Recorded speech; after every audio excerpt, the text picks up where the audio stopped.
welcome to another edition of Talking TRM. I'm absolutely delighted, as I always am. I always start like this, but now and again you get a guest because actually, when I first started doing these, obviously I spoke to a lot of friends and colleagues that I knew would be wanting to do this, and then I've been sort of putting my net out a little bit further, and now and again you get a guest who you're a little bit humbled by, to be honest with you, and you feel like they're a little bit of a hero in the space that you're working in. So I can't say that Jorge is a personal friend at this point. That's not to say I wouldn't want him to be, but we've only really sort of met in the last few sort of months and some of the work that we've been doing. But he is sort of someone that I've admired and looked up to for such a long time. So I do feel like I'm having a little bit of a fan moment here, Jorge. So my apologies if I embarrass you, but I think what's important is we talk a lot about travel risk management now because of the new standard, but there's been work happening in this space for such a long time. And you are one of those, for me, pioneers in this space that's been shaking this flag for such a long time, and I think you need to be recognised for that. So it's with such an honour that you accepted this. So today I'll be introducing Jorge Mesa. So he is I never like to go into too much about their jobs because it's about the person, right? That's what these podcasts are all about. But he does work for BCD, but also he is the chair for the GBTA risk group for EMEA, and I think that's just another major part of this to talk about. So I'm going to stop because I'm going to get all embarrassed for all the flattering that I've been doing. But Jorge, please tell our listeners exactly who you are and what it is that you do. And thank you for joining me today. Oh, thank you for inviting me. And now I don't know what to say after all this. So you make me speechless now. So it's a bit like, I don't know, a bit embarrassing. I'm Thank you sorry. so much. And I'm really like this idea about talking about travel risk management. I think you are doing a great job with this podcast because, yes, finally, there is this a topic where we can, share experiences and knowledge and all that. So I'm Jorge Mesa. I'm director of the Global Crisis Management at BCD Travel. I'm based in Barcelona and a big fan of my city, so I always recommend everyone to visit if they can. For those that they don't know, BCD Travel is a big TMC travel management company. We are headquartered in Utrecht, the Netherlands, but we operate in 106 countries. And my team, the Global Crisis Management team, is in charge of monitoring for any events that might affect business travelers 24/7. Events such earthquakes, natural disasters, plane crashes, political situations, things like that. And what we have is we have predefined action plans where we can activate and then inform our clients and for them to provide the support that those travelers might need during those events. In addition to that, we also provide travel risk management consulting. We support as well our BCD marketplace with travel risk management partners, and also we work together very close with our product team on the travel risk management portfolio products. And as you said, I'm co-chair of the GBTA EMEA Risk Committee, where we volunteer to promote anything related to travel risk management. So that's in a nutshell, who am I? And you do a really fantastic job. I think, I think a lot of us look to GBTA for advice in this area. And as I think the practice develops and we really kind of get more used to what it is that we're talking about and doing, you guys will continue to be a guiding light. So thank you for all that you do there. I just want to go back and talk about actually the stuff that you're doing within BCD because it's quite unusual for a travel management company to actually have created a space here. So I want to just delve into it a little bit more, and a plug for BCD, I guess, but I'm not trying to do that. I just, having recently done a tender, which was a microservices travel risk management tender, I really wanted to take apart some of those risk management pieces. So the traveler tracking tool, the pre-travel risk assessments, but also the incident management piece. And kind of a little arrogantly kind of thinking, I don't think many TMCs have got this bit nailed at all when it comes to looking at the intelligence coming through and then potentially with a GSOC and that kind of thing. So I really would love to hear a little bit more about this, and I'm sure our listeners would too. So are you happy to talk about that in a little bit more detail? Yeah, sure. And Why I'm, you I'm recognized so early that this was something important. And this is something that it makes me very proud because BCD was ahead of the pack on thinking that we need to have a dedicated crisis management resource when created this team. And that was back in 2011. So it's now 12 years Yeah, that amazing. after the ash cloud, the company realized, hey, we need to have a dedicated resource. So they put together this little team, and I was part of the pioneers of putting this together on this topic, travel risk management, which I didn't know. I mean, I'm coming from operations. I've been working on Mhm. the travel industry for 35 years, meetings and events, business travel, all that. But suddenly, I remember sitting with my boss in Germany. He's German, and was how we going to do this, right? So we are trying to educate ourselves, but Mhm. at the same time, we started also educating our clients because everything was scattered, everything was all over the place. So Yeah. we defined action plans for our own company. We decided which how to monitor events, to classify those events. We operate with a matrix of disturbance, risk, death, and injury to classify the events. We start monitoring. We start checking which were the trustworthy resources, which were not, and Yeah. try to separate the noise from the real events. And it's been 12 years, and it's been such a such a ride. I bet. So it is. And so why I'm doing this, we came to solve a problem because before 2011, the company had people working on this, but it was having different responsibilities in the company, and as a side job and a side function, they might jump in when needed. So they say, no, no, this team is only dedicated to global crisis management. And Great. since then, I've been looking around because I like to share expertise and process and things, but I believe we're still the only TMC having a fully dedicated team. And that's something that I'm proud of it because we should be proud of it because we are here to help our clients to keep their travelers safe. And that's what we are doing, right? So that's 100%. I can't categorically say you are the only one as well, but I really believe you're not far off if you are. It's someone doing it Mhm. very much under the radar, and I mean by bringing that in house and actually taking ownership of and learning it. And I think this is the thing. We just have to. There is no one teaching us this stuff, is there at the moment? I mean, some of us are because we've learned it ourselves, but we've had to sort of just jump in and kind of and get on with it and just sort of look at best practice together. And I think that sort of came as a bit of accumulation Mhm. in the first standard version that we have that we're now working with. Which again, I always try and remind customers and clients and potential people looking at the standard, this isn't it. This is the first edition of a lot of work that came together, but it will be continued to change. And we're doing that work together with RM12 and RM16, looking at travel service providers and potentially certification for end users in the future as well. So there's a lot of interest in this. And actually, I read something came to my attention yesterday that actually travel risk management is the number one priority for travelers. We're not hearing it because no one's asking the questions. And I think there's a lot of assumption by travelers that actually this is being taken care of. The problem is when you lift the lid, it isn't always, is it? And I think TMCs have been very good for a long time. It's sort of smoke and mirrors in this area. But that's why I was really keen for you to get into this a bit more with what BCD have Mhm. been doing. And like I say, for like you say, for 12 years, this isn't new. Um, Thank you for that. So let's dig into a little bit about you and your why. So I completely understand, obviously, the role that you do there.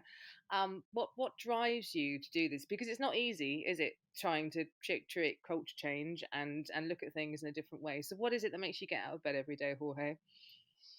Um, as I said earlier, initially I came to solve a problem that we didn't have a resource. So we built a team, we learn and all that. And then I keep asking myself, why I keep here? Why I keep doing this? Why I don't, so from time to time you like to change areas and things. I came from operations. I was in meetings and events before. So you evolve on your career. But now I'm sort of like addicted. It's kind of like I'm a perfectionist, and when I see that it's not yet the job is not yet done, Yeah. so I still we have this assessment for clients. We sit down with clients. We check the travel risk management program and so on. I still see that there's so many things that is still not covered, still not undone. As you said, there is the top priority. We run surveys as well from our research and intelligence team last year for travel buyers, for travelers. Always came top. But then when you kind of like compare what we ask to the travelers, what we ask to the travel buyers, there is always a gap. Like someone thinks, oh, the others is doing something for me, but I don't know what they are doing, and the travel buyers, oh, the travelers should know about this, but they don't know, right? So it's always that gap, and there is so much that is at risk. I mean, we always talk about when talking about what is the ROI of a travel risk management program, and the financial guys, they want numbers and all that. Is business reputation, business continuity, employer reputation to retain employees, the brand, all that. Well, actually, it's the human capital. I mean, that's what I mean. We are saving lives, right? So that's what we're trying to do here. We are making sure that people will be equipped to do their job on their travel with no problem, and that's something that keeps me kind of like obsessed somehow. And that's why join the GBTA risk committee to learn more, to be able to and to influence as well, to influence our clients. And I think the ISO 31030 is a turning point. I totally agree with you with that, because having that an ISO standard, which is a guideline now, but it's not yet certified, but it will be, um, that we can, hey, here there is, this is for first time the guidance where we can use to benchmark things and to learn and to put things in place. I think that is important. And also, even big companies, I've been sitting, I cannot name it, but I've been sitting with big brands, and you will be surprised how very often with big security teams, with HR and all that, they're still having gaps. So that's something that there's so much work to be done. So that's sorry for the long answer, but my answer, like, because I want this to be really covered. When it's done, then I can retire. Well, we've got a long way off, so no dreams Yeah. of that yet, my darling. I'm sorry.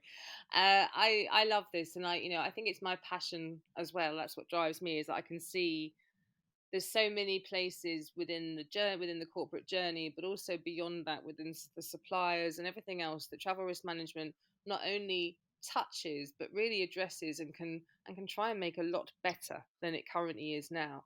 I've heard some comments lately that as an industry we're unregulated, and as if that's a good thing, and I'm like, well, it's not really a good thing. And some comments regarding it's not a certification, so why do we need to worry about it? But this is about people, Jorge, exactly as you've just said. This is about people risk management. In different countries of the world, duty of care is a legal requirement, and if it's not, then it's certainly a moral requirement when it comes to your Mhm. reputation and everything else to do with your business. So even if you don't really care about your people, but you do care about the reputation of your business, kind of come on now. And I think what interested me so much about this is that we just gloss over it. I've spoken to, and this isn't to shame the industry in any way, Mhm. I just want to speak openly about this. We've got this chance to lead in this space and show our clients what we are capable of. Yet when it comes to actually having meaningful discussions around it, it's one of the reasons I set this podcast up, is that we don't. We've got big shows happening again this year, and you look at the agendas, and we're not talking travel risk, Jorge, properly. We're Mhm. just not. And that's GBT. I will put to one side on that, because you have an influence there, and I think it's you guys are already there, but there's others that we're just not. For me now, I guess I've completely transferred from my travel role into this risk role, but I can't understand how one goes without the other now. So how can we be shouting as a travel industry about all of the great things that we do as an industry and then not talk about this? I don't understand it. So I think there's still a very long way to go with the industry itself. And I guess, how do you find that? I sometimes I get really impatient because I would like to see more progress more quick. But also I also try to look backwards and see all the work that we achieve, Um, all the things that we look on the GVTA. There is the convention happening in the US, which is the big convention, like 5,000 people yeah. attending. So I'm part of the committee who reviews the proposals for the educational sessions. It was like probably 50, 60 around risk. Great. And for Europe as well. So big numbers. So there's sessions, and of course those are review and value and all that. So we may end up having like 4 or 5 sessions about risk management, and in Europe you might have two, three because it's a smaller conference, right? But the topic is there, and you see the people attending the session. I've been speaking on this conference, and there is an interest of on the topic. And let me say something before I forget as well. It's like I'm working for a TMC. We are a TMC. We are not a travel security No, company. So here we are not trying to do something that is not. We don't provide bodyguards. We don't provide medical assistance. We don't do that. But we partner with great companies that they can provide that. So it's basically we need to really understand that we all the travel risk management suppliers we need to work together and then bring the top. This is not. I don't see it as a competition at all. I see us working together and helping our clients to partner with them and say, hey, let's simplify this and make sure you got it covered, right? So that's where we need. And I think these forums, these committees and all that helps to bring professionals and a podcast like this as well, just to to share experiences and problems and sometimes it's the perception. Look, one of the things that they always tell me is like, because when I ask an account manager to talk to the clients, oh, my client doesn't travel internationally, so they think you are laughing already because right. the I people know. that we are on travel risk management is like, and so what? So what? Yeah, So yeah, what? I mean, it's not that the moment you cross the border, then you are at risk, and the moment you stay in, you are not at risk. Come on. I mean, exactly. there is so many things, right? So, but that's something that we need to spread the word. We need to kind of like this sort of like area. We need to keep talking about it and discuss, and because there will be also new things as well coming up, new risks, new. I mean, It constantly evolves, right? And I think this is one of exactly. the, for me, one of the joys of this standard is that it's taken out this sort of idea of high risk destination and it's removed that, which I think some people are still confused by and they assume it's to do with that. It's a destination based standard, but it isn't. That's part of Hmm. it. But it's about all trips for everyone, doing all sorts of different activities. So you are covering that domestic piece because let's remember where it came from. It came from the fact that companies in London and other places within Europe and other places around the world who aren't high risk destinations were suddenly concerned by, lone wolf attacks or Exactly. an act of God and something like that happening that disrupts their business. So I think as we've gone through this evolution of disaster recovery, business continuity, risk management practices, travel may be the one piece that doesn't feel regulated, but it's crying out to be regulated because I would argue for most companies, it's probably one of your greatest risks if you're not looking at that in any kind of way. And I'm really taking that deeper dive into it, which I think is what the standard allows us to do. So, what I've noticed, and I'd really like to hear your feedback when you're talking to clients and really trying to help our guests kind of get from this introduction piece through to the next bit, and we'll get to your golden nuggets. But it's just to, so it's obviously the standard is here. Clients are looking to benchmark against it, to do gap analysis, and we're all doing that kind of work. But for me, there's a tremendous gap. There you go, between what the standard says is best practice to anywhere near what most corporates are actually doing today. And most of that is to do with the pre travel risk assessment. That piece Hmm. seems to be a major, major headache for a lot of companies to contemplate and to contemplate with any meaning. That actually, what we're trying to do here is risk assess the trip. There is a chance that that trip isn't going to pass that risk assessment and that you shouldn't be traveling. And that for me is a real culture change for companies because they've never had to think about this sort of stuff before. So I wonder how you've experienced that and what sort of blocks you've had or perhaps what successes you've had in trying to sort of think about the pre-trip piece. The pre-trip piece is very often some people might think that, oh yeah, I sent all the intelligence for the destination that the traveler is going, so they can read it. Good luck with that, because sometimes it's like 50 pages of Yeah. information which the traveler who is going to do a work is not going to have time to read all that. And if they read it, probably they will read it on the plane going to the destination. It's already too late. So that is a need there to have like a consistent risk assessment of the destination pre-trip, right? So, and that needs to be documented, and that needs to be, and that doesn't mean that you need to do that for every single trip. So if I'm going to London, probably it's not the same time. You need to have some sort of like automation, or kind of like different levels depending of the risk of the destination. But also, another thing that we see as well is that so much is based, because the tendency was like that, to base the risk assessment on the destination, right? But we don't look at the persona. Yeah. You and me, we are different. If we are traveling to certain destinations, we will be in different level of risk, because you're a female and a male. I'm gay, so I might be at risk in some Yeah. other Yeah. places. So racial, there is so many things, and that needs to be also taken in consideration. So it's not like you can do a risk assessment just a blunt, everyone in the company is the same, and the persona profiles, risk profiles are changing as well. So Of course. um, female traveler it's in one way today, but it could be pregnant, and then the risk is different, right? So it changes. So that needs to be something that needs to be addressed, and they need to be tools for the company, for the clients, to be able to provide that, which again, tools that will simplify the work as well. So because we cannot have a security team doing all these assessments continuously. No. You have many providers these days, I mean, tons of them, that they can provide this support as well. So maybe you want to partner with some of them for that specific, and you don't need to buy it all. You just can mm, take Modular models on the almost. thing Yeah. exactly, Yeah. and do that.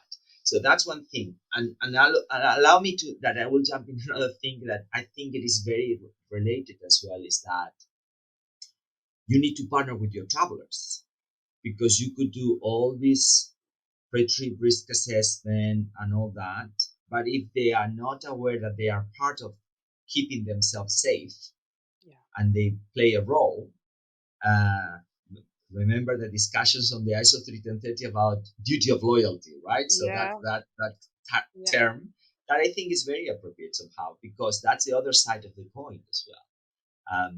Look, I was talking with a company once, and they said that they pay a lot of money for a security provider, a huge contract, and all that. It's like strange. No one is using it, and no one is using it because no one told the travelers. Yeah.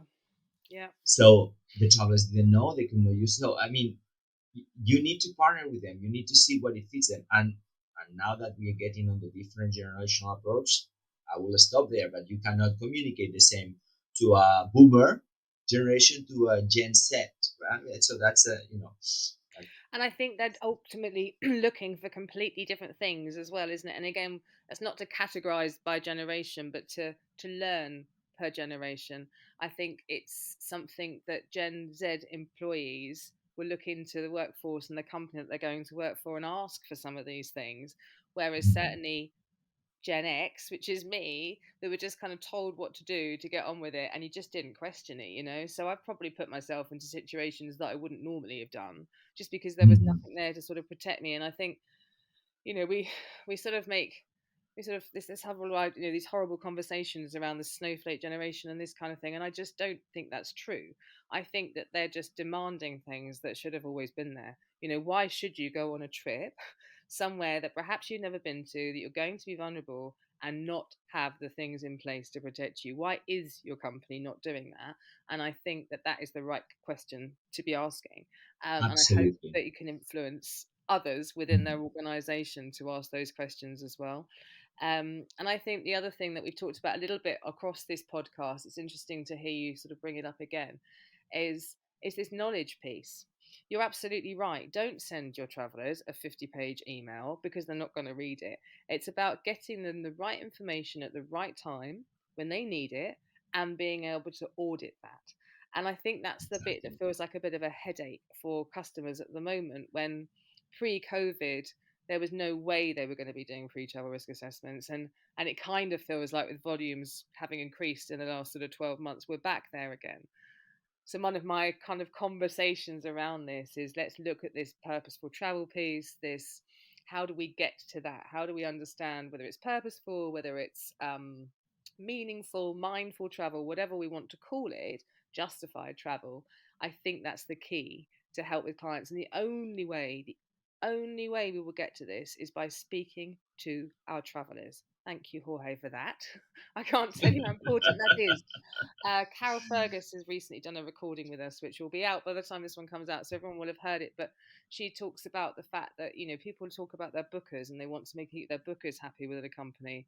You've got to keep your travelers happy. When it comes to travel risk management, it's all about them. It's all about their journey and their experiences and making sure that they get to go and do whatever it is that they're supposed to be going to do in the best possible shape that they can be. Right. So conversations about arguments of whether you're in economy or whether you're in business and all this stuff, it actually has some value and importance when it comes to well-being and looking after your staff. Thank you, so insightful, Jorge. So let's just take it to that next stage and let's think about people wanting to get into this space. You've got all of this experience but self-taught, which I also love. um, how are they going to do it? What are your golden nuggets for them? Right. So I have few. I've been thinking Good, I because you want told me that you loads. will be asking me on that. But then the one that I think it's already been discussed is like read the ISO 31030. So please have it, buy it, read it, and have it next to you because that's a powerful document and you can use it anytime. So that's that's a given already. Okay, Yes. so that's out. And go we always talk terrorist management. Everyone thinks about plane crashes, earthquakes, big things, terrorist attacks. These things are changing, but let's not overlook psychological impact on travelers for many different reasons. For long trips, for maybe now being scared after the pandemic, going back to travel again, many things, and that's been overlooked. So make sure that you keep an eye on that and you provide support on that. It was a case with a plane in some years ago, New York Dallas plane that the engine went back and a passenger was half sacked from the window. So that passenger ended up sorry because that's not a nice story, but No, you no, know no. Yeah, I and remember. and I remember acting on that, and then someone say, "Oh well, I'm glad we didn't. That our travelers was not part of that. The one, yeah, but your travelers they were traumatized by seeing another fellow passenger. Yeah, So how are you going to support those travelers? How are you going to provide? Maybe those travelers will not going to back again on a plane or going back. So you need to be able to provide that support. So psychological impact on travelers, it's important. What I mentioned earlier, don't think that travel management is only for high risk destinations. Anything can happen. Lone wolf, as you mentioned earlier, these things happen, and there's new ways of terrorist situations. Um, Domestic travel in the US, and then you have the shootings in Las Vegas where you have many meetings happening. So you see, that doesn't need to be international. Things happen at home as well. Another is fire drills. Make sure you test the program. Put the program in place. lovely. I love to hear people they want to certify on ISO 31030, but what for? It's just because you just want to have the stamp of approval. So I done it, and we do these assessments in the company. And I like to go back to the clients that we did and say what you did with their results. Some of them, we keep using it, blah blah blah. But some of them is like they put it on a draw and nothing else happened. So if you're doing this just to make the checkbox, wrong approach because I mean that's not useful, right?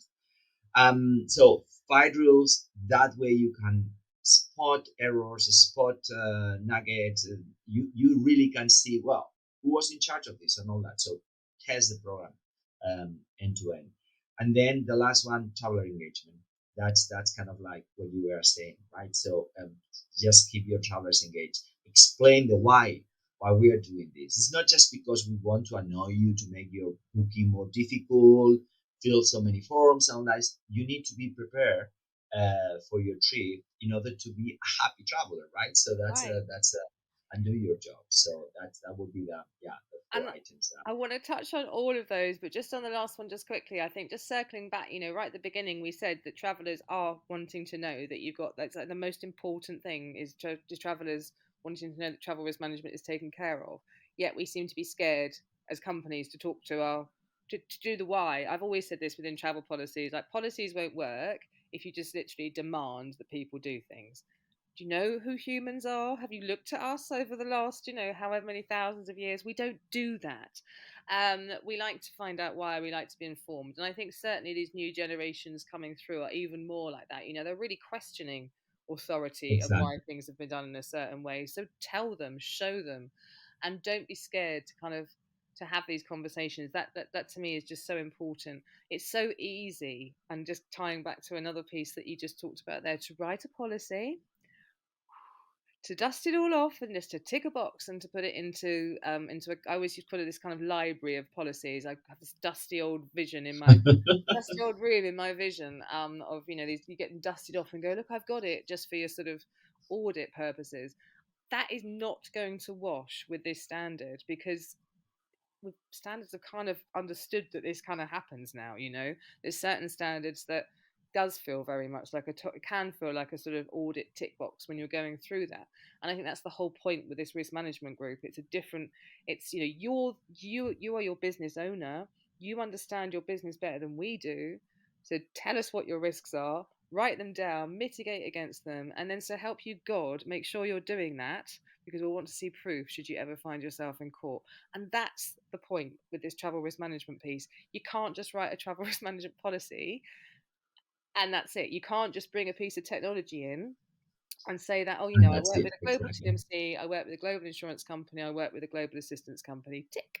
The truth of it is, it's a lot more detailed than that. And oh, look at me on my soapbox. Sorry.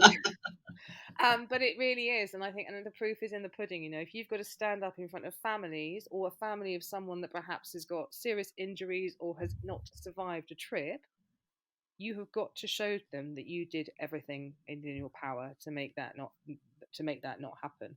And that's the Exactly. expectation. And I think that's what for me is so refreshing about this standard. It's making companies ask some hard questions. And certainly when I go through this with companies, there's this kind of, we keep lifting up stones and finding more pebbles underneath. And part of it though, isn't it? And it's why we're at the beginning of this journey, I think. So um yeah, all of your tips. But ultimately, let's keep and talking. and Go on on. those conversations as well, very often you can see the silo of the companies, because you have the security team on one side, HR on another side, and very often they don't know. I mean, we had that with the pandemic. Those teams, they came together to work on things. So that momentum, we should use it, because very often they don't communicate, No, or yeah, they agreed. believe, oh, that's the other one. So to work together, that is important. So And that's again, this kind of idea of risk management is exactly saying that, isn't it? This is not the responsibility of one person. This is the responsibility of an organization represented by many. Jorge, I hate to say it, but we've come to the end of our time. Oh my goodness. this was so quick. Right? I told you this is going to be hopefully a really fun 30 minutes or so with for us, and to talk about what we're passionate with. Look, I know I embarrassed you at the beginning, and I'm sorry for that, but I just, credit where credit's due. I think this is a new discipline, but for to someone to be behind it for as long as you have been, and to done the stuff you've done at BCD, you need some recognition, my friend. You do. And I hope Thank you. I can do a little of that on this podcast for you.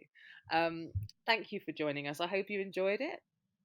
I really enjoy. Thank you so much for inviting me, and it was great talking to you as usual. Thank you, thank you. Well, I will see you again when we are doing our sessions with the standard development. But for our listeners, I really hope you've enjoyed today. I hope you found that insightful. I don't want to call him one of the godfathers of travel risk management because that feels like I'm aging him, and that's not right No, please. at all. But that's how, from a perspective of, I just have a lot of respect for this man.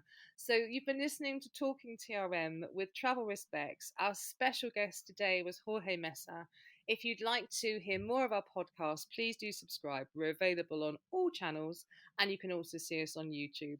You'll see details from ourselves at Ascent, but also from Jorge at the end of this. And we look forward to speaking to you again on our next episode. In the meantime, have a great day and take care.